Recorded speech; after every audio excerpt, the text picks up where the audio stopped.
Hello everyone. Before you begin setting up your WhatsApp Business API, I need to stop you right here. I know you are excited to get started, but trust me on this, having everything ready beforehand will save you hours of frustration and prevent you from getting stuck halfway through the process. So before we start, if you're worried that you might not have all the documents, I'm about to mention that don't skip this video. I have a solution for you at the end that can help you get started even without a certain documents. So watch till the end. Many people jump into the setup process, then they realize that they're missing a critical document or they don't have access to something they need. Then they have to pause everything, scramble to get what's missing, and sometimes their session times out and they lose all their progress. Let me show you exactly what you need so you can gather everything first and then do the setup smoothly in the one go. First, you need a Facebook account. This might seem obvious, but make sure it's an account that you have the full access to. Don't use a Facebook account where you have forgotten the password or didn't have access to the email or phone number linked with it, because we'll be creating a business ID on this Facebook account and you will need to access it multiple times during the process. Second, you need a website. Now here's where people often get confused. The website must be HTTPS secured, and you will see a padlock symbol in the address bar if your website isn't the HTTPS secured. Why does it matter? Because Meta requires this for security reasons. They want to ensure that the business requesting WhatsApp Business API has a legitimate online presence. Even if it's just a single page website, that's completely fine, right? Third, you need to have a debit or a credit card, and this is non-negotiable.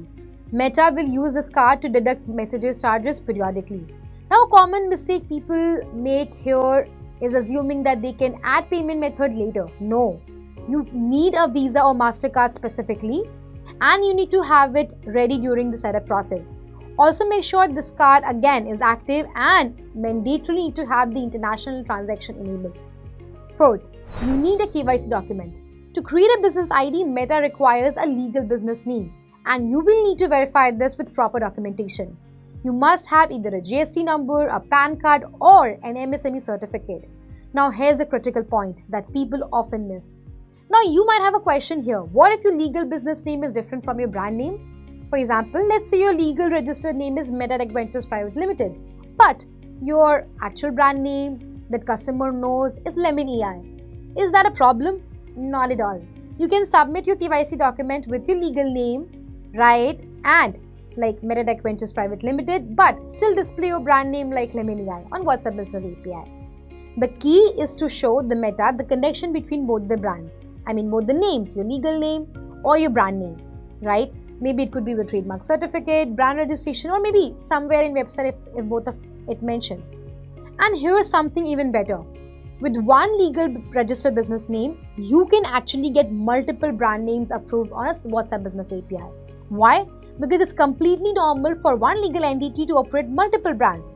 So if MetaTech Ventures Private Limited owns two different brands, which is Lemon AI or Study at Home, you can get WhatsApp Business API accounts for both the brands under the same legal entity. Fifth, and this is very important, you need an active contact linked to your KYC document. The phone number which is linked to your GST certificate or other KYC document must be active right now. Why? Because during the verification process, you will receive an OTP on that contact. I've seen many businesses get stuck here because the phone number linked to their GST or something else, maybe linked to their phone number is someone's accountant's, maybe, has with the person who left the company 2 years ago. Haphazard. Once you have all these things ready, you are prepared to start the actual setup process. In the next video, we will create your business portfolio in the Meta Business Suite, which is the foundation of your entire WhatsApp Business API setup. So if you don't set this up correctly, everything else might fall apart. So that's where we are going next. If you found this checklist helpful, do like this video. And if you're new here, subscribe to our channel because we are going to walk through this entire integration process step by step. See you in the next video.